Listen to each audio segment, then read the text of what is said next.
มันมาแล้วมันก็ไปก็คือแก่เจ็บตายสิ่งเหล่านี้เป็นความจริงของมนุษย์และสัตว์ย่อมเป็นเช่นนี้ย่อมเป็นแบบนี้นี่คือความจริงที่มนุษย์เกิดมาแล้วต้องพิจารณาศึกษาเรียนรู้ต้อนรับความแก่ความเจ็บความตายมนุษย์จำนวนมากไม่เคยคิดพิจารณาคำว่าความแก่ความเจ็บความตายมนุษย์จำนวนมากหลบหลีกคำว่าความแก่ความเจ็บความตายมนุษย์ทั้งหลายพยายามจะไม่พูดไม่คิดถึงความแก่ความเจ็บความตายมนุษย์เหล่านี้เป็นมนุษย์ที่ขาดปัญญามนุษย์ที่ขาดปัญญาจะไม่เห็นความจริงไม่รู้เรื่องความจริง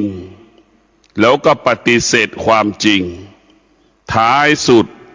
ก็ไม่มีใครหลีกเลี่ยงหนีความแก่ความเจ็บความตายได้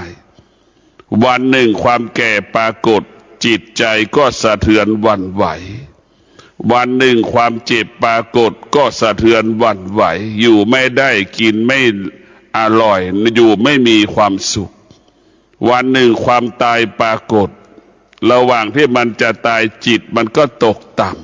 ำจิตมันตกต่ำเพราะมันกลัวตายบุคคลที่มีปัญญาบุคคลที่อาศัยปัญญาพิจารณาความแก่ความเจ็บความตายจะไม่เกิดอาการไม่เห็นไม่เกิดอาการไม่ออกอาการไม่สำแดงอาการว่าสิ่งเหล่านี้มันเป็นความจริงสิ่งที่เราต้องอยู่กับความแก่เราจะต้องอยู่กับความเจ็บเราจะต้องอยู่กับความตายพวกเราทั้งหลายผู้ที่มีปัญญาจึงให้ความสำคัญคำว่าตนแลเป็นที่พึ่งแห่งตนจึงให้ความสำคัญกับคำว่าความแก่ความเจ็บความตายให้ความสำคัญว่าสิ่งเหล่านี้เป็นสิ่งที่เราควรพิจารณาศึกษาอย่างเนืองต่อเนื่องเรื่องอื่นๆเราไม่ควรจะรู้เรื่องอื่นๆเราไม่ควรจะรู้สิ่งที่เราควรรู้ก็รู้เรื่องความแก่ความเจ็บความตายซึ่งมันทำให้เราทุกข์ใจลำบากใจคำว่าความแก่ความเจ็บพวกเราทั้งหลายเราไม่เคยเห็นโทษเห็นพิษเห็นภัยของความแก่ความเจ็บความตายเพราะเราไม่พิจารณาเราก็ไม่เห็นโทษเรียกว่าความแก่ความเจ็บความตายนี่มันเป็นสมบัติของเราที่เราควรรู้และรักษาพิจารณาแต่พวกเราต้องพิจารณาเป็นสิ่งที่เราควรรักษามันแต่เรากลับไม่เคยดูแลและรักษามันภาษาพ่อแม่ครูบาอาจารย์เรียกว่ามันเป็นสมบัติของเราก็คือความแก่ความเจ็บความตายมันเป็นสมบัติของเราเราต้องรักษามันเราต้องดูแลมันอย่างดีแต่คนส่วนมากไม่เคยดูแลสุขภาพตนเองไม่เคยให้ความสำคัญกับสุขภาพของตนเองให้ความสำคัญอาชีพมากกว่าชีวิตสนใจใส่ใจอาชีพมากกว่าชีวิตเราจะไปสนใจใส่ใจความแก่ความเจ็บความตายตอนไหนตอนที่มันผิดปกติคำว่าผิดปกติก็คือแก่แล้วก็กลัวแก่ก็สรรหาที่จะไปลบล้างความแก่มันจึงเกิดคำว่าคลินิกเสริมความงามเกิดขึ้นมันจึงเกิดอาชีพใหม่เกิดขึ้นในสังคมก็คือ คลินิกศัลยกรรมเราจะทำยังไงก็ได้ไม่ให้มันแก่แต่จิตเราของเรานั้นมันรู้ว่าเรามันแก่ผิวหนังเราไม่ให้มันหย่อนได้ไม่ให้มันยานได้ให้มันตึงได้แต่จิตของเรานะไม่สามารถเปลี่ยนแปลงได้กายเรามันไม่ใช่ความจริงอยู่แล้วร่างกายของเรามันก็เหมือนใบไม้แห้งท่อนไม้ที่มันแห้งๆไอ้จิตของเรานี่ไปปรุงแต่งในกายไปยึดติดในกายไปยึดติดแก่เราก็รู้ว่าเราแก่มันความจริงของจิตนั้นมันไม่สามารถเปลี่ยนแปลงได้ความจริงของกายนั้นเปลี่ยนแปลงได้ตลอดเวลานะพวกเราความจริงของกายนั้นเปลี่ยนแปลงได้ตลอดแต่ความจริงของจิตยากที่มันจะเปลี่ยนแปลงดังเราเสียใจเรื่องใดเรื่องหนึ่งเห็นไหมยากที่มันจะหายไปจากจิตใจเรา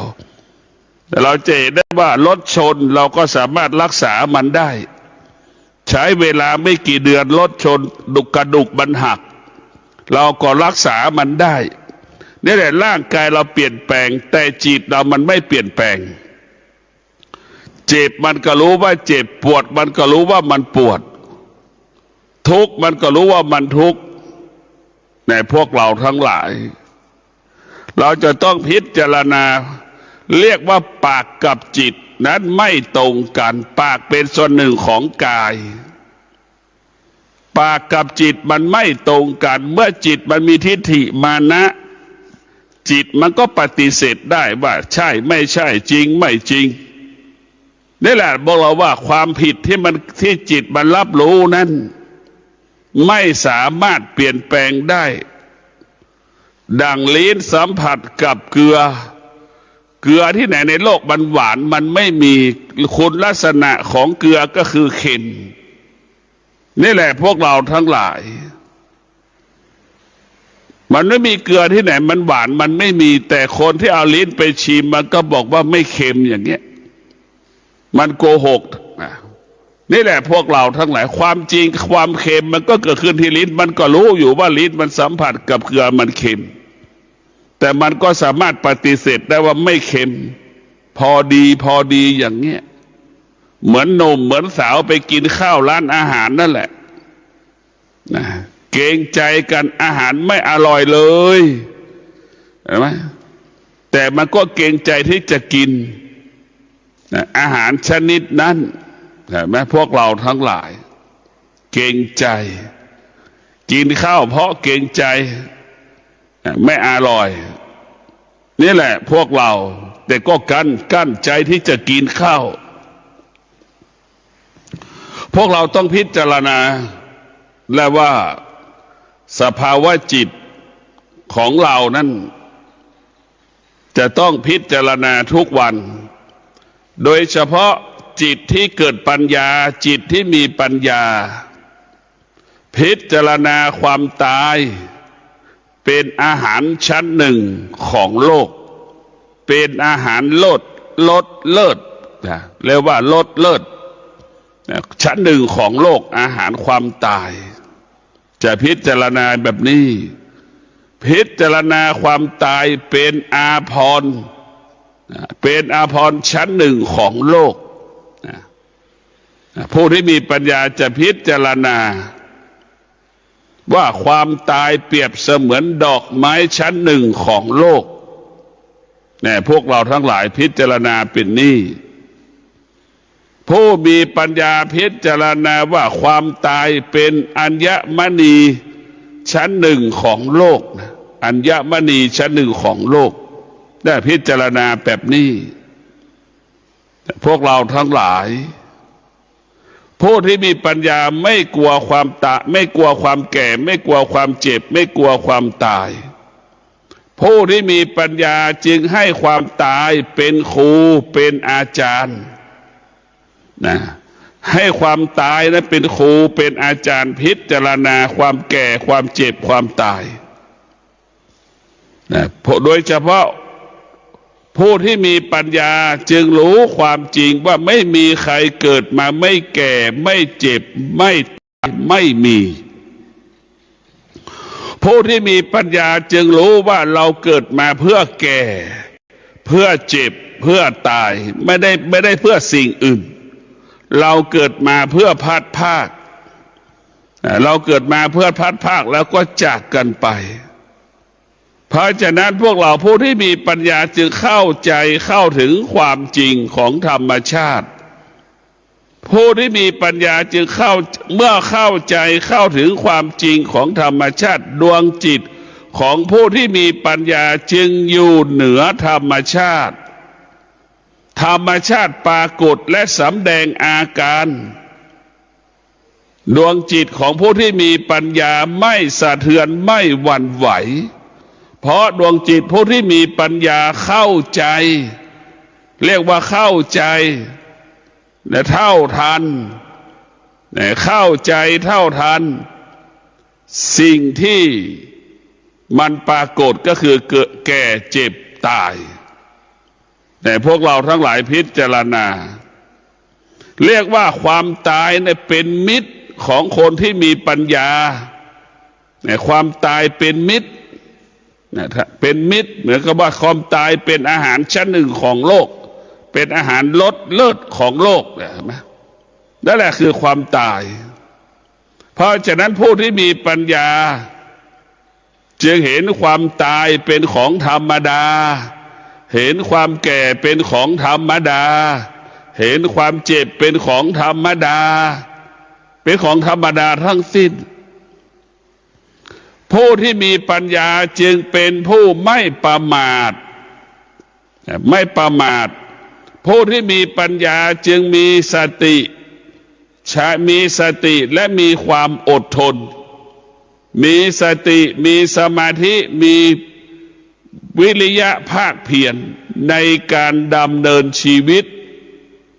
ในการดำเนินชีวิตผู้ที่มีปัญญาจะเป็นผู้ไม่ประมาทรู้ว่าหนุ่มก็แก่ก็เจ็บก็ตายไม่แก่ไม่คนไม่แก่หรือคนที่ยังไม่แก่มันก็แก่มันก็เจ็บก็ตายมันจะเข้าใจแบบนี้เรียกว่าผู้ที่มีปัญญาจะไม่ประมาทซึ่งความแก่ความเจ็บความตายเรียกว่าความตายเกิดขึ้นได้ตลอดเวลาเมื่อเราไม่ประมาทเราจะไม่ตายก่อนเวลากำหนดเมื่อเราประมาทเมื่อไหร่เราจะตายก่อนเวลากำหนดแต่พวกเราทั้งหลายผู้ที่มีปัญญาจึงมีสติที่จะบำเพ็ญเพียรบำเพ็ญเพียรวิริยะบารมีบำเพ็ญเพียรขันติบารมีบำเพ็ญเพียรสัจจะบารมีเพื่อควบคุมกายกับจิตให้รู้แจ้งรู้จริงตามสิ่งที่พระพุทธเจ้าค้นพบแต่ว่ารู้แจ้งรู้จริงรู้ความจริงว่าศีลทั้ง5ข้อนั้นเป็นผู้ควบคุมกายสมาธินั้นเป็นผู้ควบคุมจิตทั้งศีลทั้งสมาธิรวมกันแล้วเป็นบ่อเกิดแห่งปัญญาจะเป็นผู้ปรับปรุงเปลี่ยนแปลงแก้ไขชีวิตของเราให้เกิดความดีงามเกิดความงอกงามยิ่งขึ้นทุกวันแต่พวกเราทั้งหลายต้องมีสติพิจารณาบุคคลที่มีสติพิจารณาชีวิตของเราทุกวันจะเป็นผู้ไม่ประมาทและจะเป็นผู้ที่มีสติเป็นผู้ที่มีสติผู้ที่มีสติก็คือเป็นผู้ไม่ประมาทผู้ที่มีสติก็เป็นผู้ที่อยู่เหนือความแก่อยู่เหนือความเจ็บอยู่เหนือความตายเรียกว่าผู้ที่มีสติจึงเป็นผู้ที่ควบคุมความแก่ความเจ็บความตายได้ควบคุมจิตนะไม่ใช่ควบคุมแก่ควบคุมจิตไม่ให้จิตตกอยู่ใต้อำนาจความแก่ความเจ็บความตายแล้วก็ให้จิตอยู่เหนือความแก่ความเจ็บความตายผู้เจริญด้วยปัญญาจึงไม่มีเหตุผลไม่สงสัย ทำไมคนเกิดมาแล้วมันจึงแก่แล้วก็เจ็บแล้วก็ตายเพราะฉะนั้นผู้ที่มีปัญญาจึงไม่มีเหตุผลไม่สงสัยทำไมคนเกิดมาแล้วเกิดความว่าความแก่ความเจ็บความตายแต่พวกเราทั้งหลายพิจารณาดูสิ่งเหล่านี้แหละเป็นสิ่งที่สำคัญที่สุดในพวกเราทั้งหลายสิ่งเหล่านี้เป็นสิ่งจำเป็นสิ่งเหล่านี้เป็นสิ่งสำคัญนะถ้าเราเห็นความจริงอย่างนี้แล้ว เราเห็นความจริงเข้าถึงความจริงกายมันก็เบาใจมันก็เบาในพวกเราทั้งหลายกายมันก็เบาใจมันก็เบาเราต้องพิจารณากายมันเบาใจมันเบานี่เป็นสิ่งที่มีค่าที่สุดนะกายมันเบาจิตมันเบาเป็นสิ่งที่มีค่าและมีความหมายสำหรับมนุษย์ที่เกิดมาแล้วต้องการที่สุดต้องการความเบากายมันเบาจิตมันเบานี่มันสบายทุกวันนี้กายมันหนักลุกก็โอยเห็นไหมนี่คือคนแก่ถ้าเป็นคนหนุ่มลุกยากนั่งยากเห็นไหมนี่คือคนหนุ่มกายมันออกอาการกายมันหนักแล้วเราจงรับรู้ว่าผู้ที่มีปัญญาจึงรู้ว่าร่างกายของเราเนี่ยมันเป็นของร้อนทั้งหมดในร่างกายของเราเป็นของร้อนตาของเราก็เป็นของร้อนหูของเราก็เป็นของร้อนจมูกของเราก็เป็นของร้อนลิ้นของเราก็เป็นของร้อนกายของเราก็เป็นของร้อนจิตของเราก็เป็นของร้อนมันเป็นของร้อนทั้งสิ้นพวกเราต้องพิจารณาแต่มันเป็นของร้อน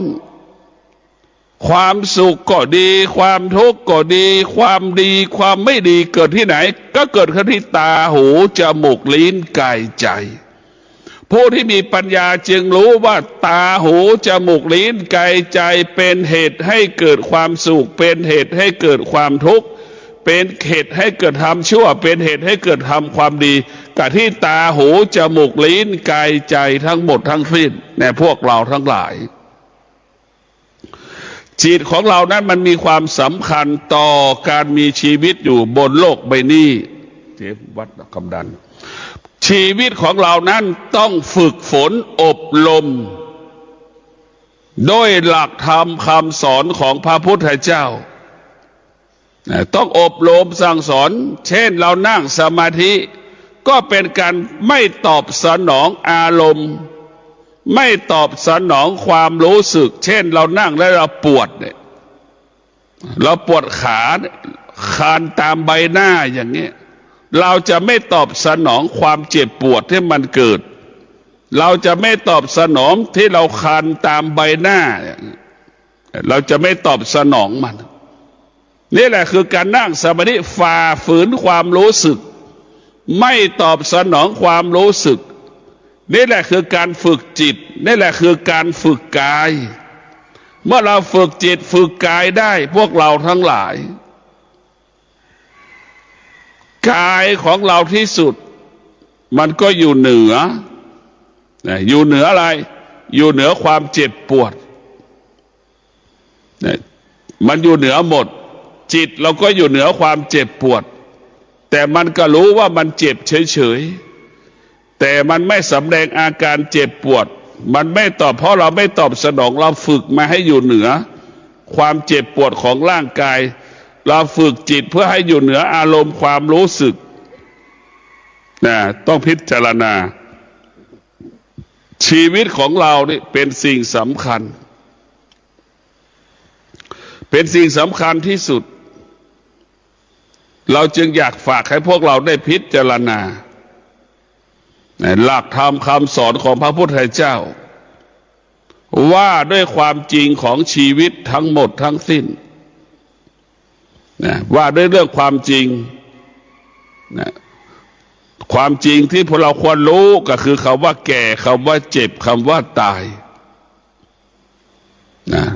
แล้วทำไมเราไม่ให้ความสำคัญความแก่ความเจ็บความตายเราต้องกลับมาพิจารณานะทำไมเราไม่ให้ความสำคัญเราทำไมเราไม่ให้ความสำคัญเงินมากกว่าร่างกายตัวเองความแก่ความเจ็บความตายของตัวเองเนี่ยเราไม่เราเพราะเราขาดปัญญาเราไม่เห็นความจริงเราขาดปัญญาเราไม่เห็นความจริงเลยคนส่วนมากก็เป็นเช่นนี้เห็นเงินปัจจัยสี่เหนือกว่ากายเหนือกว่าชีวิตตนเองเนี่ยเราไม่เห็นว่าร่างกายเราเราจะต้องป่วยและเราก็ไม่ได้เตรียมตัวต้อนรับความป่วยความเจ็บที่มันเกิดขึ้นในร่างกายโรคสารพัดโรคที่มันเกิดขึ้นกับชีวิตเราก็ไม่ได้เตรียมเงินไปอันนี้รักษาโรคความดันนะไม่ได้คิดเลยคิดแต่จะกินเที่ยวเล่นคิดจะกินเที่ยวเล่นไปไปต่างประเทศไปประเทศโน้นประเทศนี้ไปจังหวัดนั้นไปจังหวัดนี้อันนี้เป็นเรื่องของคนโง่ทั้งสิ้นจะคิดแบบนี้มีแต่คำว่าสนุกเพราะเราขาดปัญญามีแต่คำว่าสนุกเราขาดปัญญามันจึงมีคำว่าความสุขเมื่อเรามีปัญญาสุขก็ไม่เกิดสนุกก็ไม่เกิดมันจะเห็นความจริงว่าความแก่เกิดขึ้นเราจะทำอย่างไรเราจะต้องพิจารณาชีวิตว่าวันหนึ่งเราเดินไม่ได้เราจะทำอย่างไรวันหนึ่งเราเดินไม่ได้เราจะแก้ไขชีวิตอย่างไรเราต้องพิจารณาคนที่มีลูกก็ต้องพิจารณาแบบคนมีลูกคนไม่มีลูกก็ต้องพิจารณาแบบคนไม่มีลูกเราจะต้องจัดระบบเราขาดปัญญาเราจึงให้ความสำคัญปัจจัยสี่เหนือความแก่เหนือความเจ็บเหนือความตายแต่แค่เราเจ็บป่วยเราจะกินได้ไหมเงินสมบัติที่เรามีอยู่มันเกิดประโยชน์ตรงไหนเวลาเราเจ็บป่วย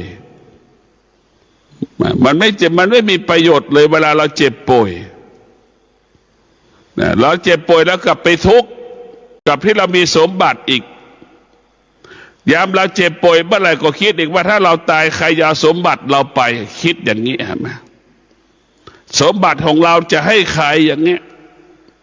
คือมันจัดการมีคนจำนวนมากที่มีสมบัติแล้วไม่สามารถจัดการ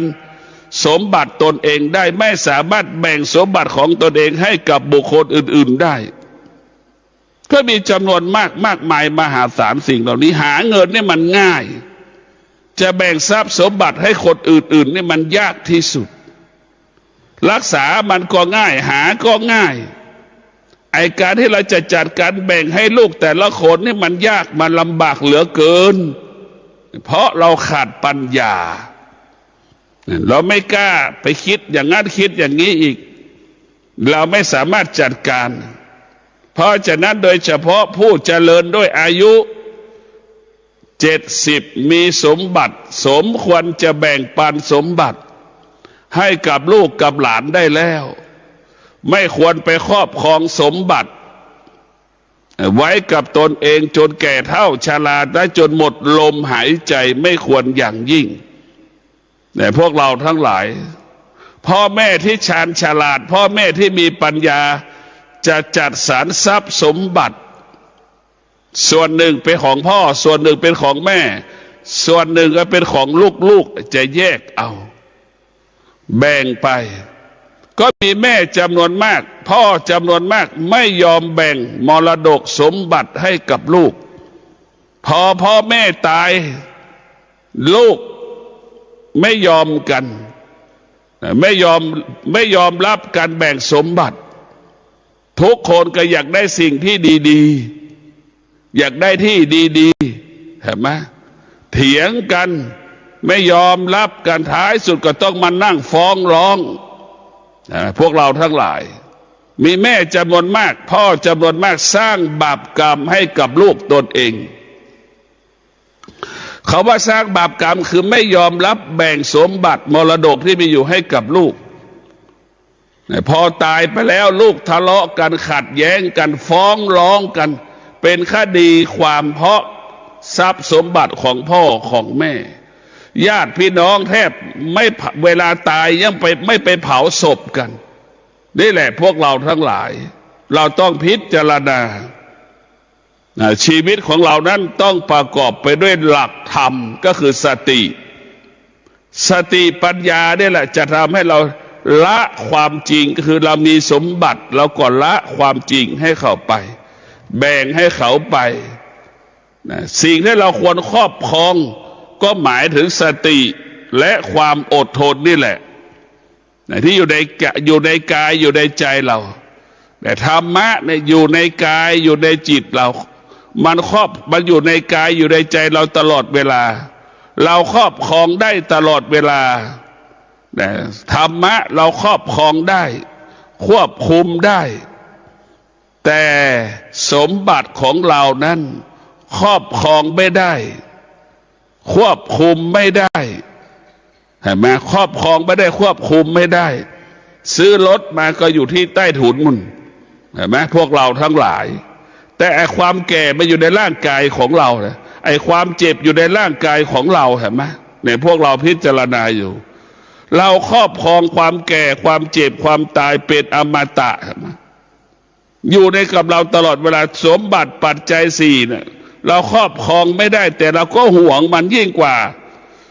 ร่างกายตัวเองอีกเราหวงสมบัติปัจจัยสี่ยิ่งกว่าความแก่ความเจ็บความตาย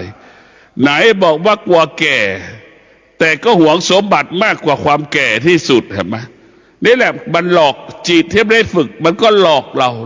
ราตลอดเวลาแต่พวกเราต้องพิจารณาว่าความจริงของธรรมะนั้นมันอยู่ที่กายกับจิตเท่านั้นเนี่ยเราเรียกว่าสมบัติเงินที่เราได้มา10 ล้าน20 ล้าน100 ล้านมันก็อยู่ธนาคารไม่ใช่เราก็ไม่สามารถครอบครองมันได้แค่รู้เฉยๆว่ามีเงินแต่เงินอยู่ในธนาคารตรงข้ามความแก่รู้ตลอดเวลาว่ามันแก่ลุกก็โอยนั่งก็โอยนอนก็เจ็บลุกก็เจ็บร่างกายมันสำแดงอาการเห็นไหมนี่เราคิดไม่ได้เลยว่าความแก่มันปรากฏเป็นของธรรมดาจะไปหาหมอก็กลัวเงินหมดอีกขี้เหนียวอย่างนี้คือคนมีเรียกว่าเศรษฐีแล้วขาดปัญญาเนี่ยขี้เหนียวหมดคนยากจนและมีปัญญาใช้เงินให้คุ้มกับการที่มีเงินเวลาเจ็บก็ไปหาหมอไหมมีเศรษฐีมีคนบางคนที่เป็นเศรษฐีเป็นคนที่มีกินมีใช้เวลาเจ็บป่วยก็ไม่อยากไปหาหมอกลัวเงินมันหมดไม่อยากเอาเงินไปให้หมอไม่อยากให้ใช้จ่ายกับเรื่องการเจ็บป่วยอย่างนี้เนี่ยพวกเรา